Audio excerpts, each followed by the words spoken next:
In the name of God, amen. Like a lot of you, I like to consult a few commentaries before I preach, and this time around, the best commentary wasn't done on a page, but on a canvas. Have a look.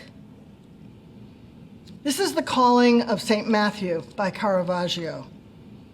You will recognize Jesus and Peter on the right.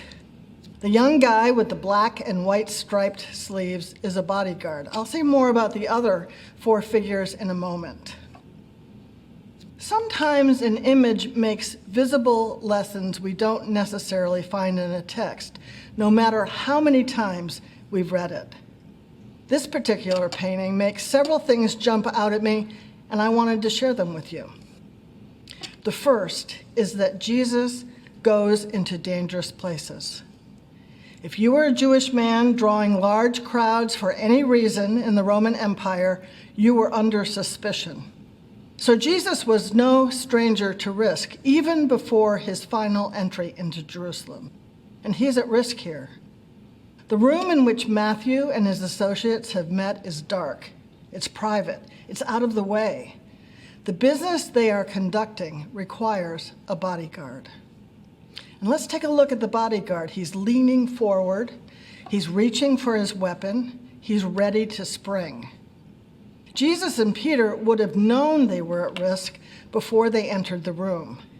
But they went anyway because someone in that room had a calling, and who else was going to let him know? The second point is that Jesus does not get everyone's attention. Despite what must have been a dramatic entrance, not all eyes are on him.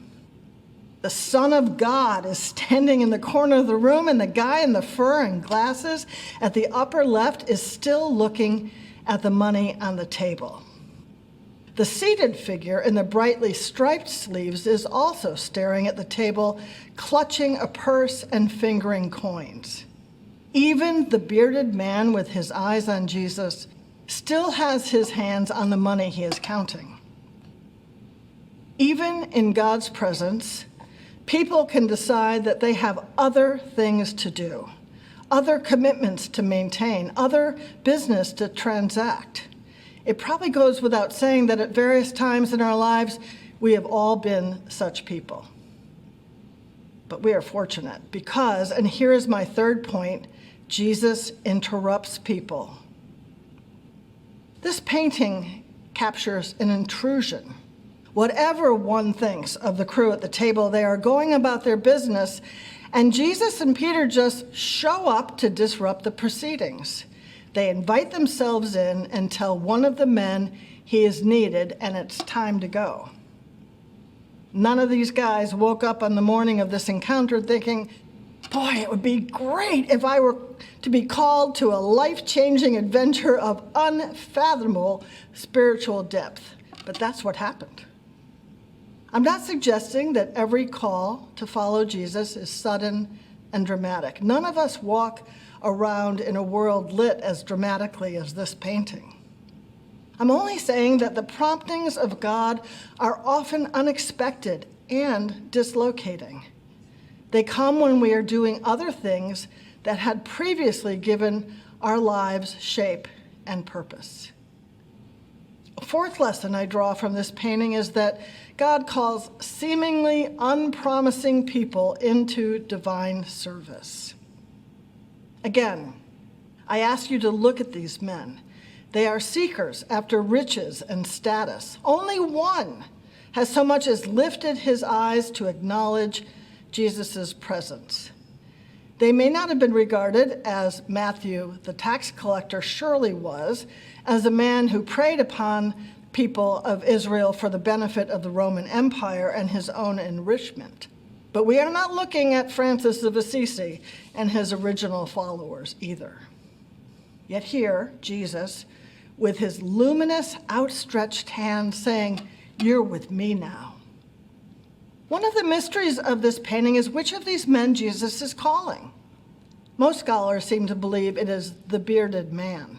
With the upraised hand, the idea being that he's pointing to his own chest as if to say, Are you talking to me? Or perhaps more likely, you can't possibly be talking to me, can you?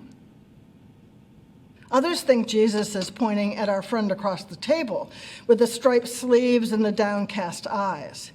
They believe that all of the many pointing fingers in this painting are pointed at him, and that what we're seeing is the moment before he lifts his eyes from the work that has defined him and understands that his life is about to be transformed. Now, as you may know, I'm not an art historian. I learned what I know about this painting using time-honored tools of historical research, by which I mean Google and YouTube. So I'm not going to venture an interpretation, but if you will indulge my fascination with this painting just a little further, I ask you to imagine yourself as one of the characters at the table. When the divine comes into your midst, are you crouched and defensive, ready with your weapon? Are you wary, like the boy in gold and red who's leaning against the bearded man for protection? Do you sense the significance of the moment but wonder if God could possibly be calling you? Do you find yourself unable to pay proper attention because you are so focused on the task at hand? Or do you find that you can't take your eyes off things you can count? Now shift to the other side of the room. It may be uncomfortable to imagine yourself as Jesus. Well, I hope it's uncomfortable for you to imagine yourself as Jesus, so all right, let's look at Peter instead. He is calling whichever of these men Christ means to call. He is summoning. It's something a little firmer than an invitation, isn't it? It's more like you, now. In a few hours, the House of Deputies will elect my successor, and on Monday I will end my 10 years of service as president. It's a time when people ask you retrospective sorts of questions, such as, which of the many things that happened during my long tenure am I proudest of? I have a list. I have a list. Not really. I don't really have a list. I was thrilled and honored to be in the chair when the House of Deputies approved the resolutions that made marriage equality a reality in most of the dioceses of our church in 2015. I was gratified by the work I helped initiate through the Me Too committee that served in advance of the 2018 General Convention.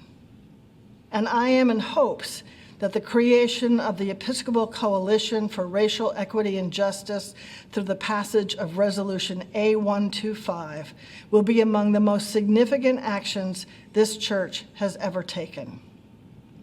But what I am proudest of are the people I have had the opportunity to call into leadership. There's been a generational change in our church. The houses of General Convention are more racially diverse than they ever have been. A new generation of young leaders is on the rise in our legislative committees, thanks in part, I would like to think, to the creation of additional leadership positions, which I filled exclusively with younger deputies. At this convention, we are focusing special attention on the House of Deputies Committee on the State of the Church, which was composed almost entirely of millennial leaders. And while I do not know who the House of Deputies will elect as my successor, I do know that thanks to the decision reached at the 79th General Convention to compensate the person who holds this position, you will be choosing from the youngest and most diverse slate in the church's history.